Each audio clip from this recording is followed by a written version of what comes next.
Now let's talk about Wolff-Kishner Reduction. Now there's quite an involved mechanism, and I thought this video might get a little long, so I pre-wrote this one out, and I'll just walk you through it. So, what this reaction does is it takes a ketone and it reduces it to just the hydrogens in its place. So if we want to get rid of a ketone, this is an excellent way to do it. Now, what are the reagents that we need? Well, we'll need hydrazine, some water, and a high boiling point solvent. In this case, it's diethylene glycol. Down here, you'll even see that we've used triethylene glycol, which is even higher boiling point. Now, it's possible to carry this reaction out either starting in an acid solution and then adding hydroxide, or we could just simply start with the hydroxide in the beginning and carry out the reaction under basic conditions. The mechanism that I've drawn out here assumes that we're starting under acidic conditions. And then at this point, we transition over to adding the base. So let's go through that.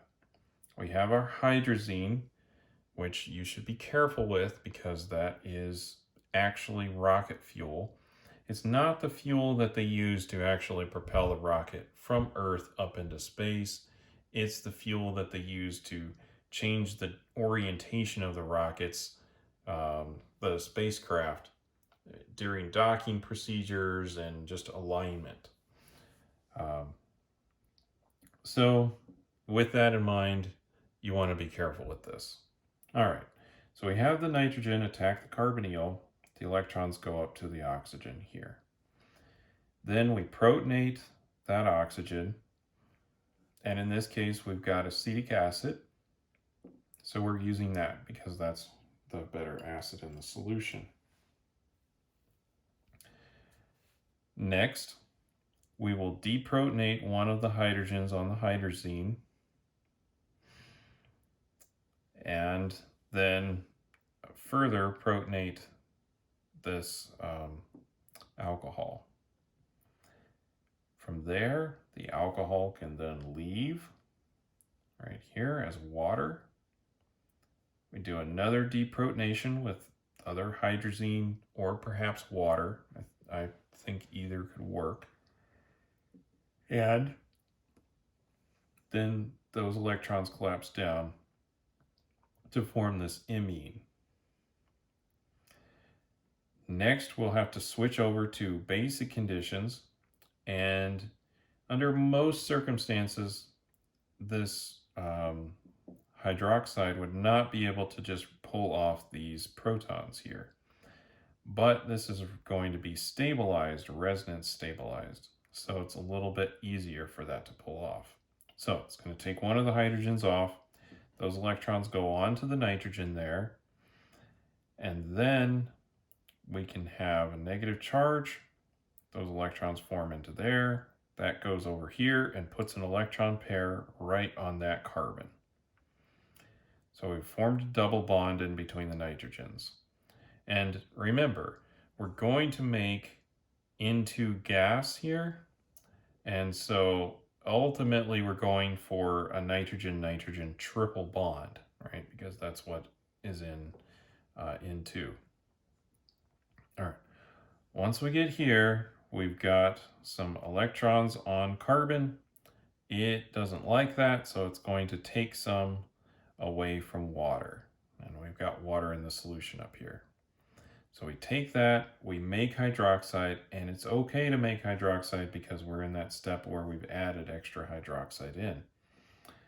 Now we have hydroxide here. We've put one of the hydrogens on. Next, we'll have hydroxide come in, pull that last hydrogen off. Those electrons will then move in between the two nitrogens, form the triple bond.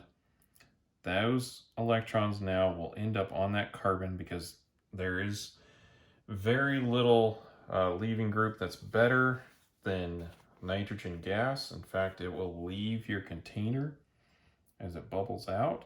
So at this point, the reaction is going to be irreversible. We'll have an electron pair right here on that carbon.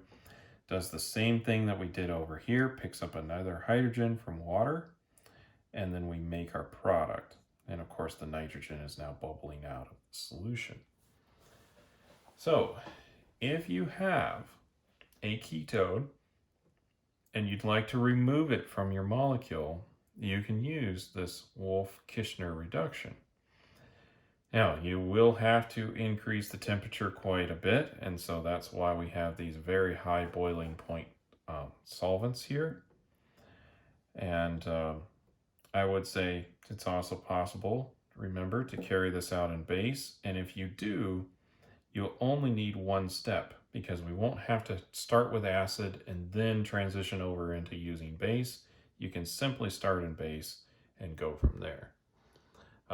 I've only drawn the mechanism for the acid version of that, but if you look at some of the other videos that I've done, you'll probably be able to figure out the base mechanism from those.